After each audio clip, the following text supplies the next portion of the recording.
Bonjour chers frères et sœurs, comment allez-vous? Moi je vais bien. Aujourd'hui je vais intervenir sur la vidéo qui circule en ce moment sur Facebook, sur les réseaux sociaux en général. La vidéo de cette maman avec son fils qui se dispute. C'est triste, c'est clair que c'est triste. Mais à travers ce que la maman dit, on peut comprendre que la situation n'est pas facile, ni pour elle, ni pour les enfants. Bon, il y en a qui ont surtout relevé la réaction de l'enfant. Mais en fait, c'est les deux qui souffrent. Moi, je vois plutôt deux personnes en souffrance. Deux personnes et même peut-être une troisième qu'elle a mentionné, un autre enfant qu'elle aurait eu d'un père différent, avec un autre homme. Donc, je vois une famille en souffrance. Voyez-vous? Elle dit dans ses propos que dès le début de sa grossesse, elle n'a pas accepté la grossesse. Moi, c'est ce que j'ai compris. Je n'ai pas compris qu'elle n'aimait pas son enfant. Elle n'a jamais accepté sa grossesse. Parce que d'abord, c'était une grossesse imprévue, certainement. Elle n'avait pas voulu tomber enceinte. C'est arrivé. Maintenant, comment c'est arrivé? C'est ça la question. Vous savez, une grossesse, c'est une bonne chose, mais les circonstances dans lesquelles on peut tomber enceinte, ça peut jouer négativement sur les sentiments qu'on a vis-à-vis d'une grossesse. C'est vrai que l'enfant est innocent. Il est innocent. Il n'a vraiment rien à voir avec tout ça. Il subit. Et d'après ce qu'elle dit, parce qu'elle n'a pas accepté la grossesse, donc l'enfant, dès le sein de sa mère, a vécu dans un environnement toxique. Dès le sein de sa mère, jusqu'aujourd'hui. Il est dans un environnement toxique. Et donc, je me demande, mais comment est-ce que cette grossesse a pu survenir? Comment? Si elle dit qu'elle n'a jamais accepté, ça veut dire que ce n'était pas une grossesse volontaire. Elle n'a jamais accepté. Maintenant, est-ce que les rapports étaient consentants? Ça, c'est une autre question.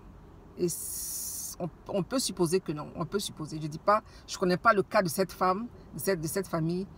Mais vous savez, il y a certains enfants qui, voyant l'inimitié qu'il y a entre leurs parents, se posent la question de savoir, mais mes parents, là, est-ce qu'on les a obligés? Ils se demandent, mais comment deux personnes ont pu aller ensemble si ils se détestent autant? Mais en réalité, beaucoup de femmes subissent des choses. Beaucoup de jeunes filles subissent des choses.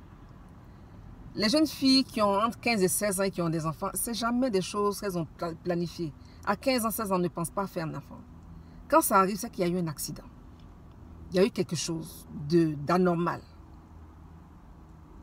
Généralement des agressions. Les jeunes filles sont couramment agressées et personne ne s'en préoccupe. Surtout à une certaine époque. Aujourd'hui, il y a les réseaux sociaux, donc on peut, quand ça arrive, on divulgue. Mais avant les réseaux sociaux, mais c'était tout le temps que ça arrivait aux jeunes filles de la maison. Et c'est fait par qui? Par des proches.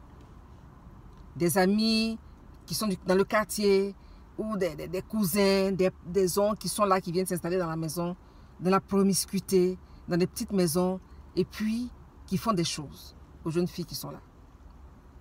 Ça peut être quelqu'un du dehors, qui la bloque quelque part, comme on le dit. Il y a des mamans qui disent souvent que le père de mon premier fils, il m'a bloqué.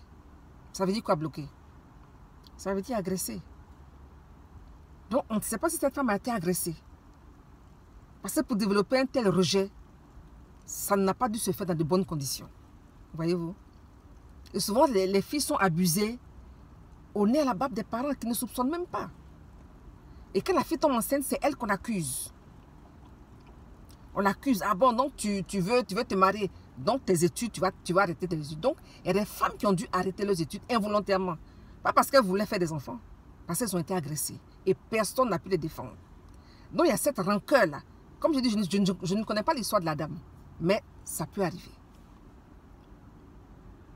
Et donc, ça fait que la femme peut grandir avec la haine de son fils, involontairement, parce que quand elle pense à voir l'enfant, elle pense à l'homme qui lui a fait ce mal-là. Pas que l'enfant soit un mal, mais qui a brisé sa condition dans une certaine mesure. Donc, on comprend la douleur d'une mère, d'une femme qui a été brisée. Moi, je vois une femme brisée. Et aussi, si elle n'y prend garde, elle va briser ses enfants. C'est ça. Moi, j'aimerais vraiment m'adresser à cette maman-là. C'est vrai, peut-être que tu as vécu des choses avec les papas des enfants. On ne veut pas savoir les détails. C'est juste des hypothèses que j'ai émises comme ça. Mais quel que soit ce qui a bien pu se passer, les enfants n'ont rien à voir là-dedans. Les enfants n'ont rien à voir là-dedans. Ce sont tes enfants. Voyez-vous? Et j'ai vu des gens autour. Dans l'atmosphère, j'ai vu aussi des gens autour qui, j'ai l'impression, attisent le feu entre la maman et les enfants. Ils attisent le feu. Il y a toujours des gens comme ça qui attisent le feu. Faire croire aux femmes que leurs enfants sont mauvais, juste parce qu'ils veulent que ces femmes en question, qui sont leurs sœurs ou leurs cousines, s'occupent de leurs enfants à eux. Ce n'est pas sérieux. Je ne connais pas la réalité de cette famille, mais j'ai eu l'impression qu'il y a des gens qui profitent de l'occasion pour les diviser davantage. Pour bénéficier de quoi, je ne sais pas. Je ne sais pas. Mais c'est dommage. Donc la maman, j'aimerais vraiment que la maman se ressaisisse. Qu'elle se ressaisisse. Parce que dans la vie, il y a des moments où on se retrouve dans des situations compliquées. Notre peau, là, ça a ses caprices. Le joueur sera peut-être alité, ne pourra pas se lever et tout. Qui va être là pour s'occuper d'elle? Ce sont ses enfants. Tous ceux qui sont autour, là, ils sont là un peu. Mais après même, là, ils vont aller gérer leurs propres problèmes. Et c'est là qu'ils vont se souvenir que mais elle a des enfants qui viennent s'occuper d'elle. C'est là, ils vont dire mais elle a des enfants. Pourtant, ils ont peut-être fait en sorte que ces enfants soient éloignés. Mais c'est là qu'ils vont dire mais elle a des enfants qui viennent s'occuper de leur maman. Donc moi, je lui demande de mettre bas la terre. Ce que les hommes ont fait, qu'ils n'ont pas fait, ils n'ont qu'à laisser. Ils n'ont qu'à laisser ça. Ce sont ses enfants, c'est son avenir qui est là. Les autres ne vont pas s'occuper d'elle demain. Elles s'en occupent peut-être aujourd'hui, mais ils ne vont pas s'occuper d'elle demain. Demain, ils vont aller s'occuper de leurs propres parents. Ce sont ces enfants-là qui sont à elle. Qu'elle se calme.